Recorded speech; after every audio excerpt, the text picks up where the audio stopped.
I'm Richard Clarke. I record these talks every day as a way to deepen my inquiry. Listen each day and deepen your own practice. Welcome. I'm reviewing and commenting on the book Talks with Sri Ramana Maharshi. Today is from Talk 565, Part 3. Questioner, what is Atma sakshatkara, self-realization?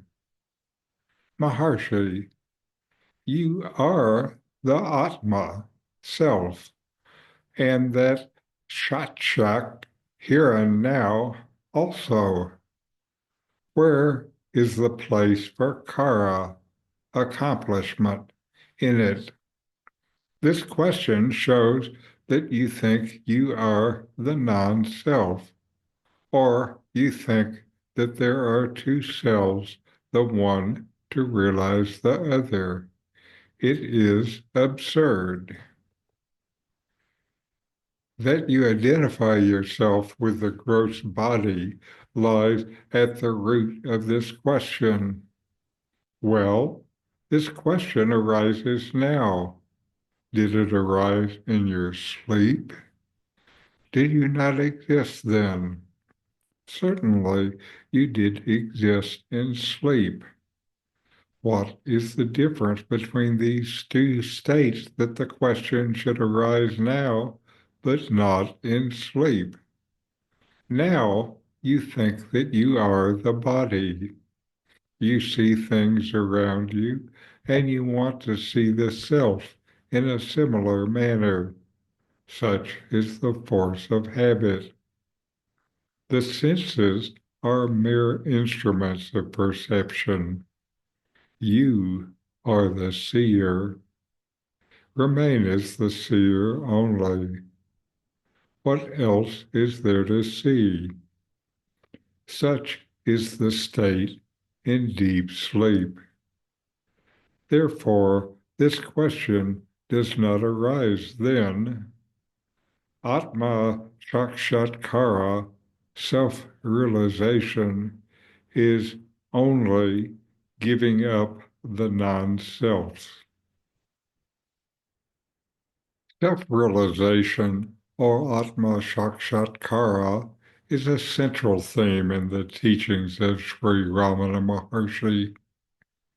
In this dialogue, a questioner asks Ramana about the meaning of self-realization.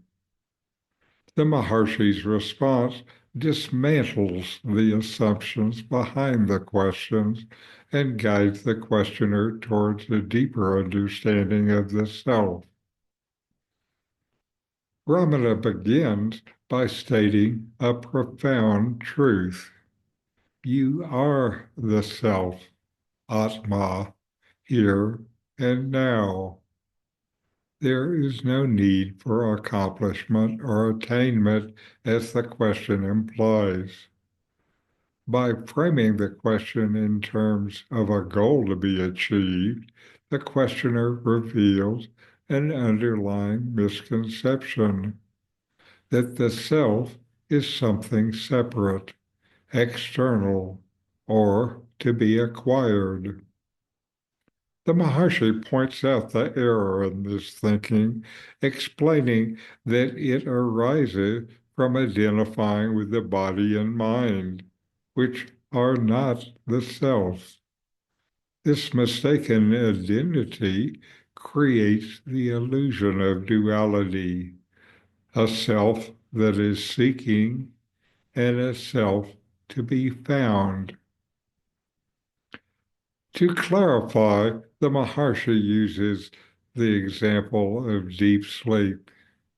He asks, did this question arise in your sleep?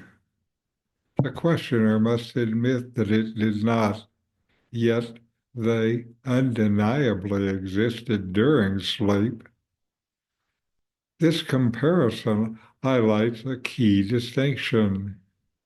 In deep sleep, there is no identification with the body or the mind, yet the self remains.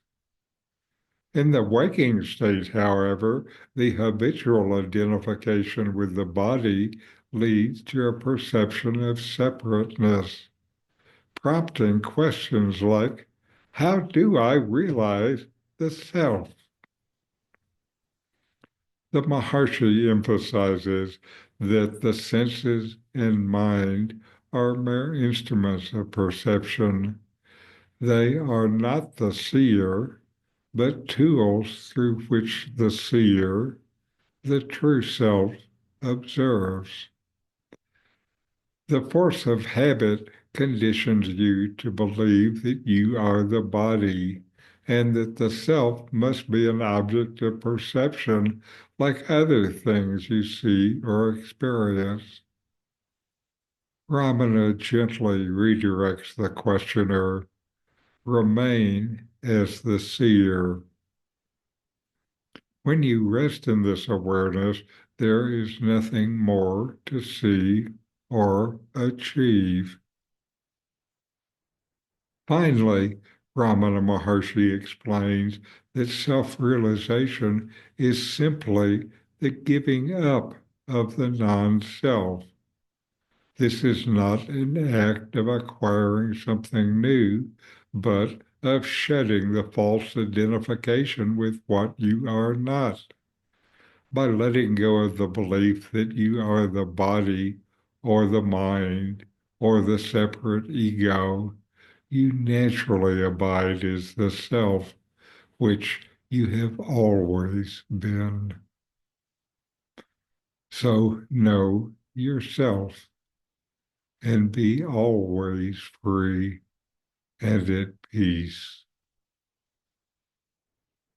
In 40 Verses on Reality, Ramana Maharshi explains the nature of the self, the ultimate reality, and self-inquiry. My new book, with my comments and inquiry questions, opens these teachings up and brings them into your practice and experience. Available now from Amazon. Link in the video description. These videos bring Ramana's teachings into your direct experience. Click subscribe to see more.